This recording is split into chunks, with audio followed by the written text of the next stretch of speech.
Budget Blinds. Visit their showroom or call today for a free in-home consultation.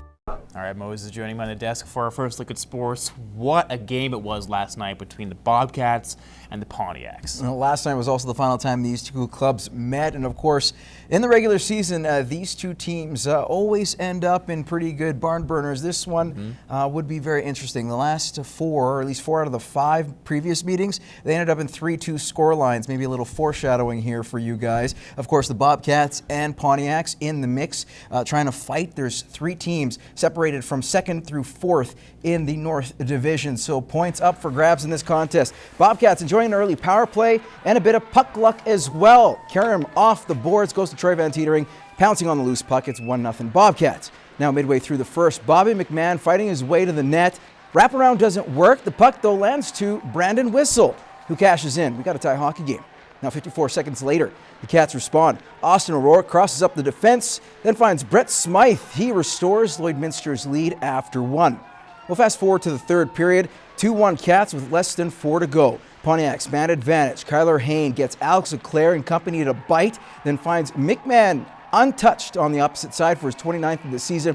It's a 2-2 game, and we would need extras to find a winner. And just 38 seconds into overtime, Van Teetering finds Alex Pernitsky for the GWG, his first goal in 39 games. And it couldn't come at a better time. The Bobcats are 4 points up on Bonnyville and a point up on Whitecourt for second in the North. 3-2, the final. We left a few chances out there, but they left a few too. So it was a good game. A little frustrated that we didn't get it in regulation, but got into a little penalty trouble there. 3 in a row on the kill, and they were fortunate. They made a nice play on their goals. So, but to bounce back and get the win, those 2 points at this stage of the season are pretty big. I've been in a really big slump lately, and I got out there, and all I could think of was Troy passing me. I got to put this in.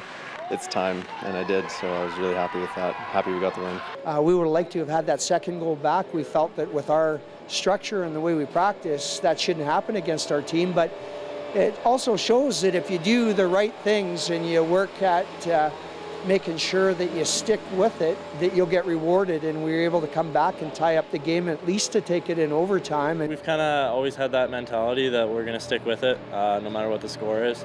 We don't change our game plan, we don't change the way we play, and luckily it paid off for us getting back into it and pushing that one to overtime. Unfortunately, we didn't get the result we wanted on a couple bounces, but I guess that's the way it went.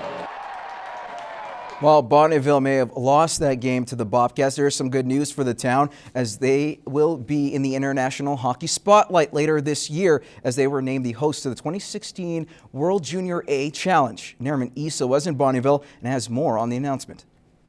A major announcement by the town of Bonnyville and the Bonnyville Pontiacs. The 2016 World Junior A Challenge will be in our region this December. The tournament features teams from Canada West and East, the United States and Europe, including Russia and the Czech Republic.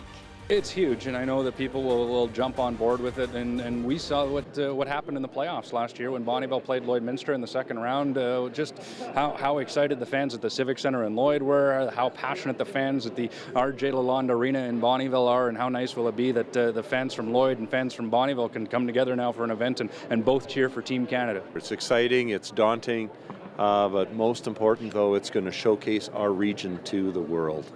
The last time this tournament was in Alberta was back in 2008 in Camrose.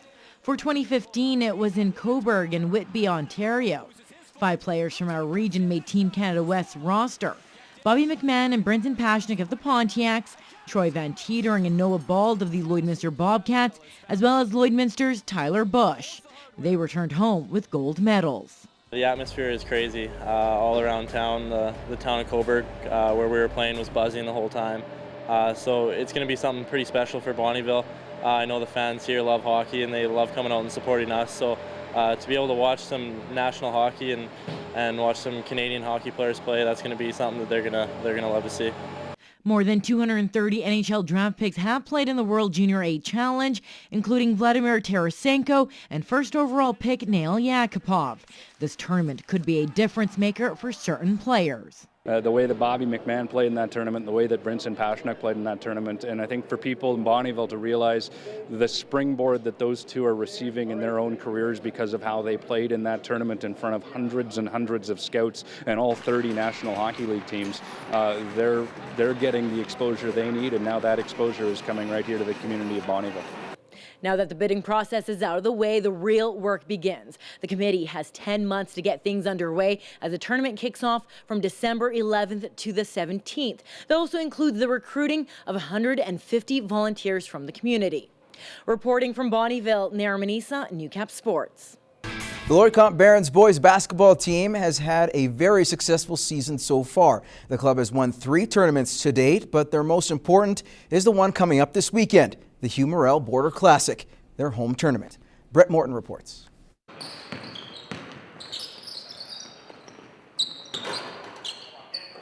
This is definitely a highlight for us, the Hugh Morrell tournament, and we fared well in it the last 2 seasons. So we'd like to put ourselves in a position to try and get that title back. We lost it last season to Calgary. The year before we won it. So yeah, the way we're playing right now, we don't want to go in too overconfident, but as a coach, and I think I feel it with the players there, we're happy where our game is right now. So we just want to be consistent and put on a good show here for our home court fans. Feels real good. We always want to have a big game in front of the home crowd, especially against our rivals. So it feels good coming in with some wins under our belt and some experience. Not only is winning the tournament on the top of the list, keeping Hugh's legacy alive is important to the team. You know, we pride ourselves on keeping Hugh's name affiliated with it. He was a big member of the community, a big member of the school and our division here too. So yeah, the guys know what it's all about, and like I said, I think pretty well every team would have to say that their home tournament's a highlight of the season. The Barons are playing the kind of basketball they want heading into the tournament and down the home stretch of the season. Real happy with the way the boys have been playing.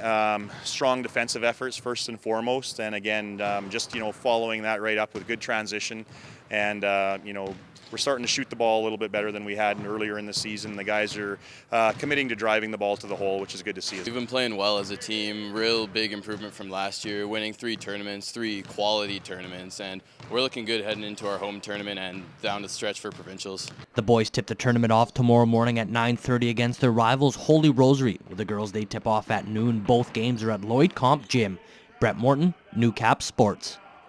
To draw 3 of the Saskatchewan Tankard, Ryan Dice had a great start, winning his opening draw last night, while Dice faced Dean Kleiter this morning, and it would be Dice who trail 4-1 after 4, but in 5 he would score 3 to tie things up. Kleiter would need a single in 10 to even it up, in an 11. Dice with last rock giving up the steal of 2, and as you see, not a good result for Mr. Dice. He drops to the B event, which actually gets underway in just a few moments. Draw 5 against John Ackerman.